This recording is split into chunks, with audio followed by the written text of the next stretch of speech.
Welcome to Climbing Together, the small business experience. I'm Beth Houtrow, founder of Climb the Small Business Book Club, and every episode I talk to a small business owner about a mistake that they've made and what they learned from the experience. Mistakes are inevitable, perfection's impossible, so let's embrace the mistake. And today we're so excited to welcome Madison Clark to the podcast. Madison, tell us a little bit about you and your business. Hi, Beth. So I am the owner and founder of Grief Cards. We make sympathy cards that don't suck. They're printed sustainably and locally here in Kansas City, Missouri, and they're intentionally designed for grieving people by grieving people. So it's really what we would have wanted to hear. We want to pass along to other folks. That's very cool. And it's in Kansas City, but it's mostly online, your sales? Is that how that works? Yes. So we have our shop at griefcards.co, so people can go there. But then we also do bulk and wholesale. So we're working with funeral homes, palliative care, a bunch of folks kind of around the country for that as well. That's amazing. And when did you get started? Because I'm pretty impressed by how far you've come. Yeah, so we just launched in August of this year. It's been in my head for 14, 15 years, wanting to do this, but just hadn't had the time or stayed in one spot long enough. So very much a new venture, but years of thinking about it. Very cool. Well, congrats though. I mean, in just a few months already building relationships with partner organizations and all that. That's amazing. Thank you. We're not here to talk about amazing things. We're here to talk about mistakes. So Yes. Tell me about a mistake that you made as you were getting your business started. So speaking of launch day, the first few orders came in just a few minutes after the social media post went up. And I was printing invoices, super excited that things were coming in so quick. And I realized everyone was paying the cheapest level of shipping, which would be for one card and just in the Kansas City area. But the first few orders were for California, Colorado, Pennsylvania, and I just kind of had no idea what to do. I had put so much work into thinking shipping was ready to go. And so I was over here scrambling, could see people were kind of on the site. I was sort of worried that like a really big order would come in, and then that's obviously coming out of my pocket, even though there wasn't much in my pocket as a business that had just launched.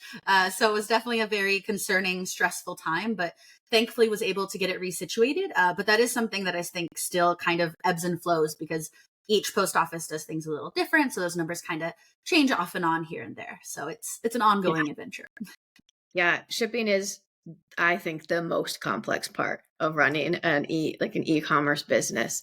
Do you use Shopify? Is that the platform you're on? I don't. So I'm actually hosted on Squarespace. So everything comes through there. But then for the sake of like more affordable shipping, I work with Pirate Ship to make things a bit more affordable for customers. Nice. Very cool. Yeah, there are so many options out there and there's so much to choose from and so much research. But at the end of the day, if you're billing shipping wrong, especially too cheaply, it can really cut into your bottom line. So to all the e-commerce people out there, please make sure that you're thinking very carefully about your shipping. And, you know, for you, cards is one thing to get misshipped, but for everybody who has much larger, heavier products, it can be very destructive to have bad shipping options. So yeah, worth spending the time on. Cool. Yeah. All right. Well, and so I know you have a piece of advice that you'd like to share for new business owners or maybe ongoing business owners. Yeah, I think the thing that I think I've just continued to relearn time and time again in owning a product business is that something's always going to go wrong. We can put in so much work, and we do, and so much preparation that we put in, but then day of anything pops up. I think my advice is just to expect something to go wrong, because if we go into it expecting perfection, we're going to just be disappointed, and that's going to upset whatever celebration we could be having instead. So if we go into things knowing that something could very likely go wrong, then we might just be pleasantly surprised if everything goes right. So have some grace for yourself. Remember to celebrate even when things do inevitably go wrong. Yeah. Well, and they go wrong for all businesses, but there's something about product businesses that adds just another layer of potentially wrong. Someone else from Kansas City from Innovate Her, Casey, was on the podcast.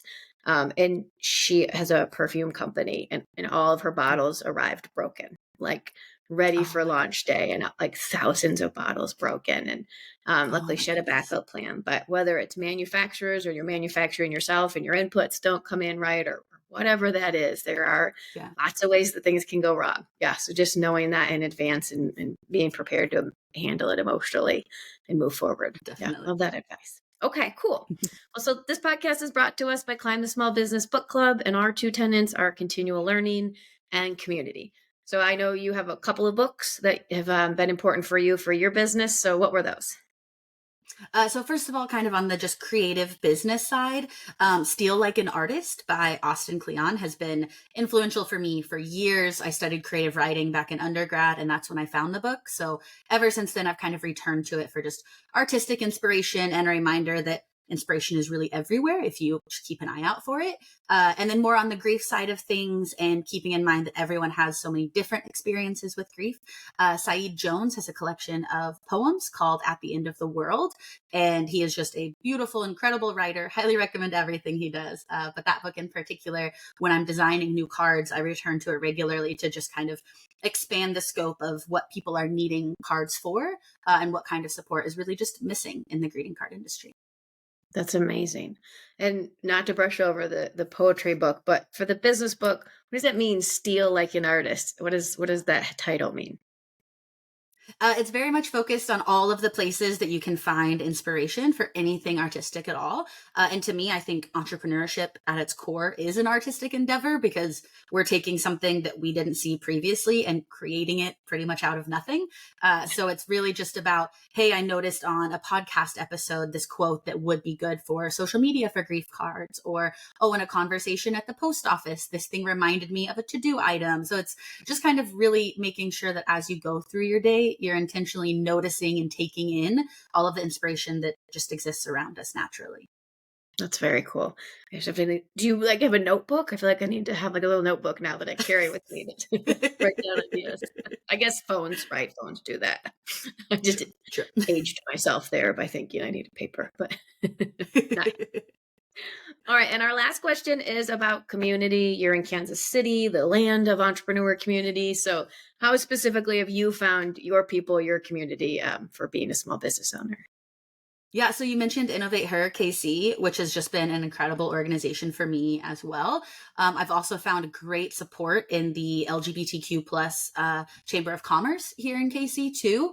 And so I think my general approach to finding support is looking for other people who are similar to me in some way, whether it's other women, other queer folks, other very early stage small businesses, whatever that might be, and really making a point to just fearlessly ask for help or pick their brain or treat them to a coffee so I can ask a question about the website, any of that.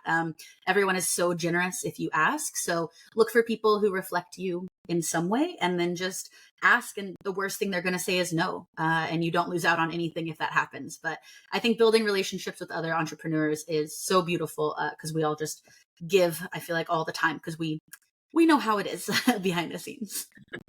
Totally. I love that. Yeah. I feel like a broken record, but I talk every time, right, about how important it is to find people, not be alone. Not just because of the education and learning you can have from each other, but the emotional strength you will get from having other people who are experiencing similar things that you were experiencing. So yeah, I love that. Well, Madison, that's our podcast today. Thanks so much for joining me. Thank you so much for having me. This was wonderful. This podcast is brought to you by Climb the Small Business Book Club, where entrepreneurs go to learn, discuss, apply, and grow. If you enjoyed the episode, be sure to subscribe at Apple, Spotify, or Google Podcasts, or follow us on Instagram at Climb Book Club. And always remember, mistakes are inevitable, perfection's impossible. So let's embrace the mistake.